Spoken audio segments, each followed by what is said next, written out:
This is CBC News.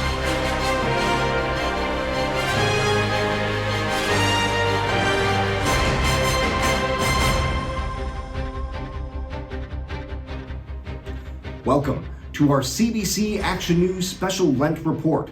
We are on part 6 of our series with only 2 weeks left until Easter. So today's top story is money. Many would argue that it's what makes the world go around, but the love of it is the root of all kinds of evil. That said, in our society today, you can't live without it, because everything has a cost. Gas, groceries, electricity, housing, all come at a cost. Today's scripture reminds us that when we follow God, there also is a cost. But that cost may not be what you think it is. It's not the cost of trying hard to be a good person and living in an endless striving for perfection. And it's not the cost of losing all of your joy and happiness or fun. And it's not the cost of giving up your money. And it's not the cost of giving up your rationality and just trading it in for blind faith. No, salvation from Jesus is actually what the Bible calls a free gift. Heaven is not reserved for the really, really good people or the super religious. No, only sinners have access to salvation.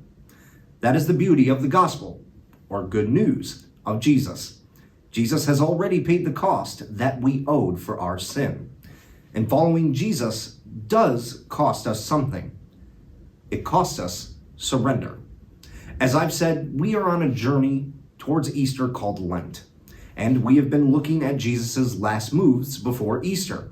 Well, last week, we talked about how Jesus was arrested in the olive orchard and how Peter didn't realize that Jesus was sovereign. That is, that Jesus is in control. He pulled out a sword and he cut off a guy's ear.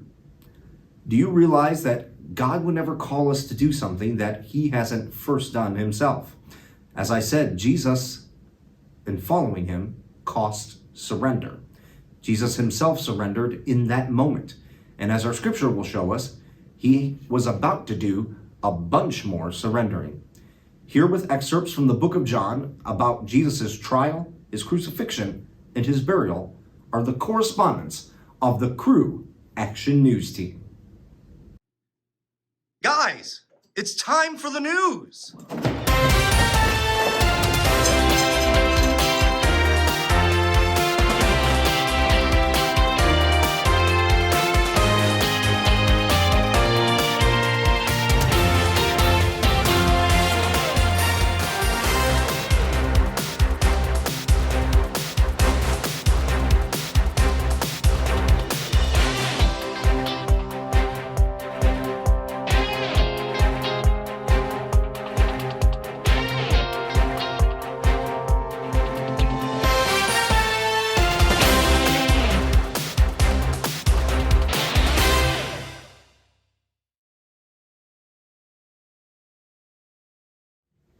John 18, verses 12 through 14 and 19 through 24.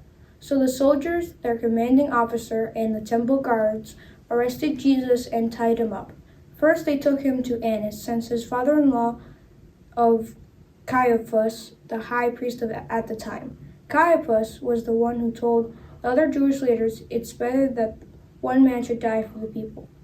Inside, the high priest began asking Jesus about his followers and what he had been teaching them. Jesus replied, "Everyone knows what I teach. I've preached regularly in synagogues and the temple, where the people gather. I have not spoken in secret. Why are you asking me this question? Ask those who heard me. They know what I said."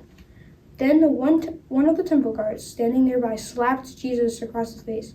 "Is that the way to answer the high priest?" he demanded. Jesus replied, "If I said anything wrong, you must prove it. But if speaking the truth, why are you beating me?" Then Annas bound Jesus and sent him to Caiaphas, the high priest.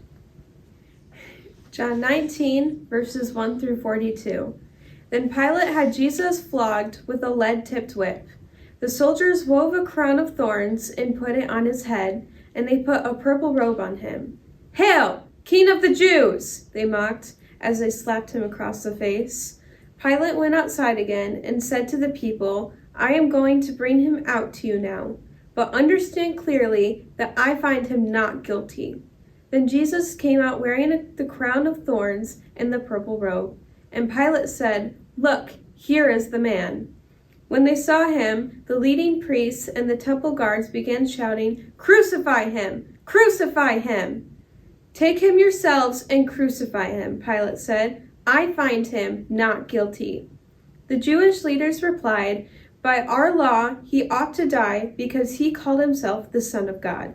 When Pilate heard this, he was more frightened than ever. He took Jesus back into the headquarters again and asked him, "Where are you from?" But Jesus gave no answer. "Why don't you talk to me?" Pilate demanded. "Don't you realize that I have the power to release you or crucify you?" Then Jesus said, "You would have no power over me at all unless it were given to you from above. So the one who handed me over to you has the greater sin." Then Pilate tried to release him, but the Jewish leaders shouted, "If you release this man, you are no friend of Caesar. Anyone who declares himself a king is a rebel against Caesar." When they said this, Pilate brought Jesus out to them again. Then Pilate sat down on the judgment seat on the platform that is called the stone pavement, in Hebrew Gabbatha. It was now about noon on the day of preparation for the Passover. And Pilate said to the people, "Look, here is your king." "Away with him," they yelled. "Away with him! Crucify him!" "What? Crucify your king?" Pilate asked. "We have no king but Caesar," the leading priests shouted back. Then Pilate turned Jesus over to them to be crucified. So they took Jesus away, carrying the cross by himself. He went to the place called Place of the Skull, in Hebrew Golgotha. There they nailed him to the cross. 2 others were crucified with him, one on either side with Jesus between them. And Pilate posted a sign on the cross that read, "Jesus of Nazareth, the King of the Jews." The place where Jesus was crucified was near the city, and the sign was written in Hebrew, Latin, and Greek, so that many people could read it. Then the leading priests objected and said to the Pilate, "Change it, the King of the Jews, to," he said, "I am King of the Jews." Pilate replied, "No, what have I written? I have written." When the soldiers had crucified Jesus, they divided his clothes among the 4 of them. They also took his robe, but it was seamless, woven in one piece from top to bottom. So they said, "Rather than tearing it apart, let's throw dice for it." This fulfilled the scripture that says, "They divided my garments among themselves and threw dice for my clothing." So that is what they did. Standing near the cross were Jesus' mother and his mother's sister, Mary, the wife of Cleopas, and Mary Magdalene. When Jesus saw his mother standing there beside the disciple he loved, he said to her, "Dear woman, here is your son." And he said to this disciple, "Here is your mother." And from then on, this disciple took her into his home. Jesus knew that his mission was now finished, and to fulfill scripture, he said, "I am thirsty." A jar of sour wine was sitting there, so they soaked a sponge in it, but it on a hyssop branch, and held it up to his lips. When Jesus had tasted it, he said, "It is finished." Then he bowed his head and gave up his spirit. It was the day of preparation, and the Jewish leaders didn't want the bodies hanging there the next day, which was the Sabbath, a very special Sabbath, because it was Passover week. So they asked Pilate to hasten their deaths by ordering that their legs be broken. Then their bodies could be taken down, so the soldiers came and broke the legs of the 2 men, crucified with Jesus. But when they came to Jesus, they saw that he was already dead, so they didn't break his legs. One of the soldiers, however, pierced his side with a spear, and immediately blood and water flowed out. This report is from an eyewitness giving an accurate account. He speaks the truth so that you also may continue to believe.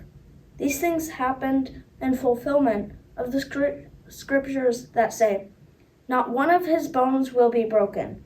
and they will look on the one they pierced.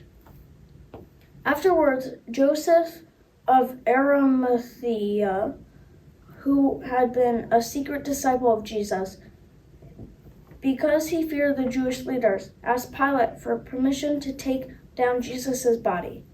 When Pilate gave permission, Joseph came and took the body away. With him came Nicodemus, the man who had come to Jesus at night. He brought about 75 pounds of perfumed ointment made from myrrh and aloes. Following Jesus' burial custom, they wrapped Jesus' body with the spices in long sheets of linen cloth. The place of crucifixion was near a garden where there was a new tomb, never used before. And so, because it was the day of preparation for the Jewish Passover, and since the tomb was close at hand, they laid Jesus there. Thank you, news team. These were Jesus' final moves leading up to and right after what we now call Good Friday. And Jesus' trial shows us something important, that he understands suffering. His trial was brutal. It was unjust, it was unfair, and it was barbaric. He was ridiculed and mocked. He was tortured in some of the most grotesque ways. A crown of thorns puncturing the skin on his head led to profuse bleeding. He was whipped with a cat o' nine tails, with metal hooks on the end to the point where he couldn't carry his own cross up the hill. He was spat on, stripped naked, and nailed to a piece of wood. But all of this didn't cause his death. In reality, he probably died of suffocation. Jesus understands suffering. Take comfort in what Hebrews chapter 4, verse 15 says. This high priest of ours understands our weaknesses, for he faced all of the same testings we do, yet he did not sin. Jesus can empathize with you when you suffer. He would never allow you to endure something that he did not experience. And Jesus' experience in the crucifixion teaches us that sin is serious. Jesus willingly died on the cross because sin needed to be dealt with. For the Jewish people, sin had always been dealt with by blood, the blood of animals in the temple. But it was only a temporary fix. You would have to keep offering these sacrifices of your best animals or grain in order to be forgiven. Well, what if we had to go to the temple and kill an animal every time we sinned? Well, sin is serious. It separates us from our holy God who loves us. But Jesus paid the cost that we owed. It should have been us up on that cross. But because of his great love for you and for me, he covered it. He emptied his life savings out for us. He gave his life once and for all. No more sacrifices necessary. No more sin, shame, or selfishness could keep us separated from God. And finally, Jesus' burial, we see that hope seemed lost, but Jesus saw the bigger picture. Jesus knew all along that he wasn't going to stay buried for long. If you read the entire book of John, you will see how many times Jesus foreshadowed his resurrection. But in the meantime, every one of his followers had forgotten that. They had lost hope. They were in the dark, just like he was in the dark in that tomb. In your life, you are going to have times where you lose hope, where you feel in the dark. But hold on, Easter is coming. Don't give up. There is a bigger picture. And take heart and remember that Jesus will overcome all of the terrible things. Jesus paid the cost with his life, and that type of love makes our surrendering over to him seem so very simple. I'm Minister James Vinson, and on behalf of the Crew News team, we'll see you next week.